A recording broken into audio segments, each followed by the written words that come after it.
ሲፈልግ እጅግ ውድ የሆነውንና በሚሊዮኖች የሚቆጠር ዶላር የሚያወጣውን ላምቦርጊኒ እንደ ተራ ብረት ለቪዲዮ ሲል ይከሰክሰዋል። ሲፈልግ ደግሞ በዓለም ዙሪያ ለሚገኙ በሺዎች ለሚቆጠሩ ወገኖች አይናቸው እንዲያይ ያደርጋል። የተስፋና የእርዳታችሁን ይዘረጋል። 2000 ሰዎች በሱ ምክንያት መራመድ ችለዋል። በአንድ በኩል የዓለማችን እጅግ ቅንጡና ውድ የሆኑ 100 ቤቶችን አቅም ለሌላቸው ሰዎች ሰርቶ ይሰጣል። በሌላ በኩል ደግሞ ለማያውቀው ሰው የራሱን የግል አውሮፕላን አወዳድሮ ሲሰጥ እናየዋለን። እየተነጋገርን ያለነው ስለ አንድ ተራ ዩቲዩበር አይደለም። እየተነጋገርን ያለነው የዩቲዩብን ህግ ስለቀየረው የዓለማችን ቁጥር 1 ዩቲዩበር ጄምስ ስቲፈን ዶላንድሰን ወይም ሚስተር ቢስት። ይህ በዓለም ላይ ታዋቂ የሆነው የዩቲዩብ ንጉስ ሚስተር ቢስት ከከባድ የአይን አፋርነት ተነስቶ እንዴት ቢሊዮነርና ተጽዕኖ ፈጣሪ ሊሆን እንደቻለ ባጭሩ ነግራችኋለሁ። እንዲሁም ኢትዮጵያ እንደሚመጣ የሚያሳዩ ፍንጮች እንዳሉ አሳያችኋለሁ።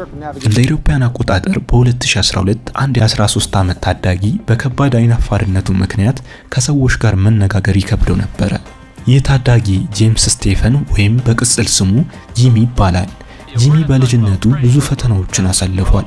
ወላጆቹ በነበራቸው መጥፎ ግንኙነት ምክንያት በ2007 ተፋተው እናቱ ብቻዋን አሳድገዋለች።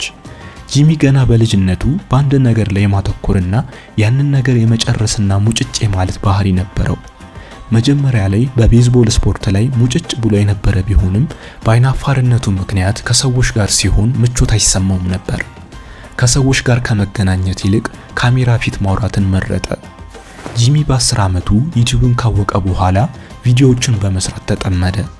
በ12 ዓመቱ እንደ አንድ ዩቲዩበር ስራውን ትቶ ሙሉ በሙሉ በዩቲዩብ ላይ እንደሚሰራ የውስጥ ድምጹ ይጨቀጨቀው ነበር። እሱ ይህንን እንደ ሙያ ሊይዘው ወሰነ። የመጀመሪያው የዩቲዩብ ስሙ ሚስተር ቢስት 6000 የሚል ሲሆን በኋላ ግን ወደ ሚስተር ቢስት ቀየረው። በ15 ዓመቱ ክሮንስ ዲዚዝ በተባለ የሆድ ህመም ምክንያት የሚወደውን የቤዝቦል ስፖርት እንዲያቆም ተገደደ። ይህ ህመም ከሚወደው ነገር ቢያስቆመውም በዩቲዩብ ላይ የበለጠ እንዲሰራ አነሳሳው። እናቱ ከጓደኞቹ ጋር በኮምፒውተር የሚያወራ የመሰላት፣ እሱ ግን በወንድሙ አሮጌ ላፕቶፕ ቪዲዮዎችን እየቀረጸ ያቀናብር ነበር።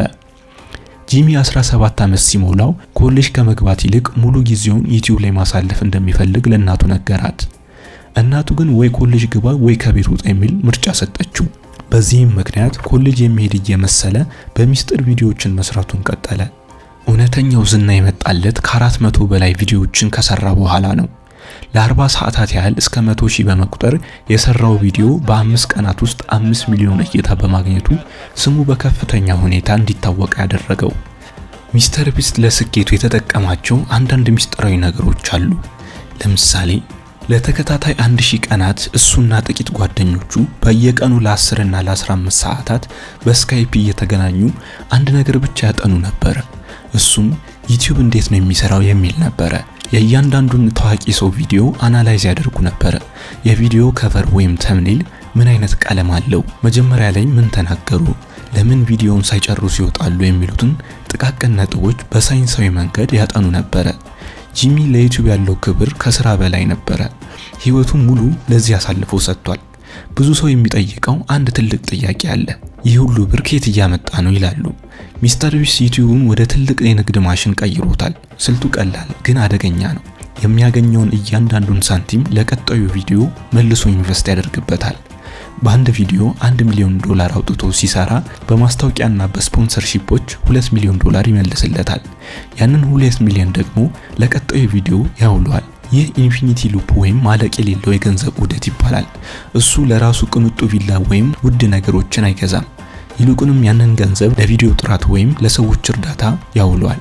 ለዚህም ነው በዓለም ላይ ትልቁ ዩቲዩበር ብቻ ሳይሆን ትልቅ ኢንቨስተር የሚባለው። እንዲህ በሚሰራበት ወቅት በ2024 የቀድሞ ሰራተኛው የተለያዩ ክሶችን ከሰሰው።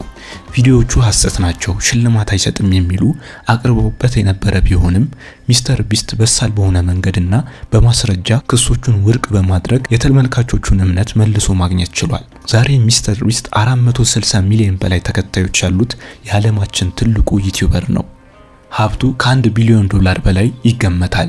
ይህ ሁሉ የተጀመረው ግን ከሰዎች ጋር ማውራት ይፈራ በነበረው በዛ ታዳጊ ልጅ ህልም ነው። እናንተም ከሱ መማር የምትፈልጉ ከሆነ ግዴታ ከሱ መማር ያለባችሁ 5 ነገሮች አሉ። የመጀመሪያው ተግዳሮትን ለስኬት እንደ ግብዓት መጠቀም። ብዙ ጊዜ በህይወታችን ውስጥ ለምን በኔ ላይ ሆነ ብለን የምናማረርባቸው ነገሮች የገንዘብ እጥረት፣ የጤና ችግር ወይም የባህሪ ድክመት ሊኖሩ ይችላሉ። በእውነት ወደ ሌላ ትልቅ ስኬት የሚመሩን የተደበቁ በሮች ሊሆኑ ይችላሉ። ሚስተር ቢስት ግን በከባድ አይን አፋርነትና በክሮንስ በሽታ ምክንያት ብዙ ነገሮችን አጥቷል።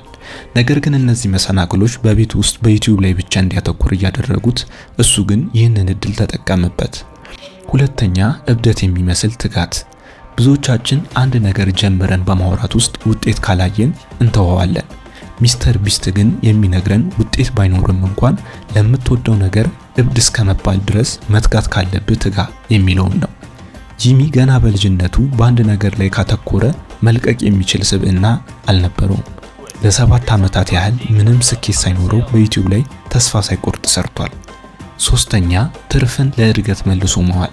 በስራችን ሆነ በህይወታችን የምናገኘውን የመጀመሪያው ትርፍ ለጊዜያዊ ደስታ ከመዋል ይልቅ ስራችንን ወደ ቀጣይ ደረጃ ለሚያሳድግ ነገር ኢንቨስት ማድረግ የረጅም ጊዜ ስኬትን ያረጋግጣል።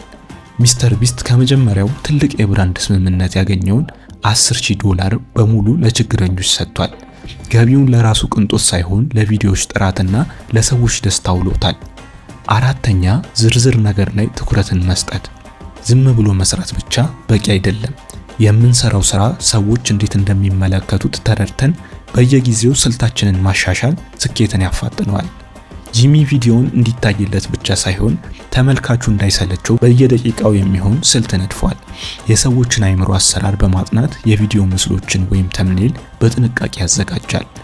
አምስተኛ፣ በችግር ጊዜ በሳል መሆን። በህይወት መንገድ ላይ ውሸትና ክስ ሲገጥምን በዛ ሰዓት በስሜት ከመገንፈል ይልቅ በምክንያታዊነት በእውነት ላይ መቆም የመጨረሻውን ድል ያስገኘናል።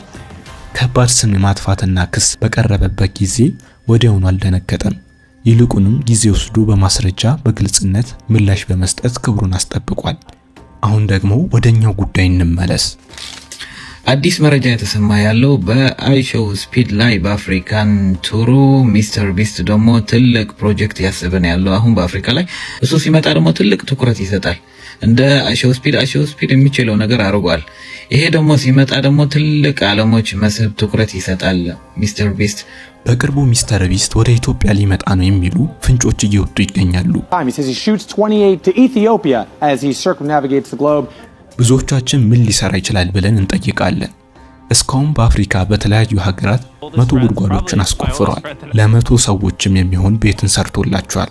እንዲሁም ትምህርት ቤቶችን ገንብቷል። ኢትዮጵያ ቢመጣ እስካልን ከዚህ የተሻሉ ብዙ ነገሮችን ማድረግ ይችላል። ኢትዮጵያን ከማስተዋወቅ ጀምሮ ለሀገራችን ቱሪዝም ትልቅ አስተዋጽኦ አለው።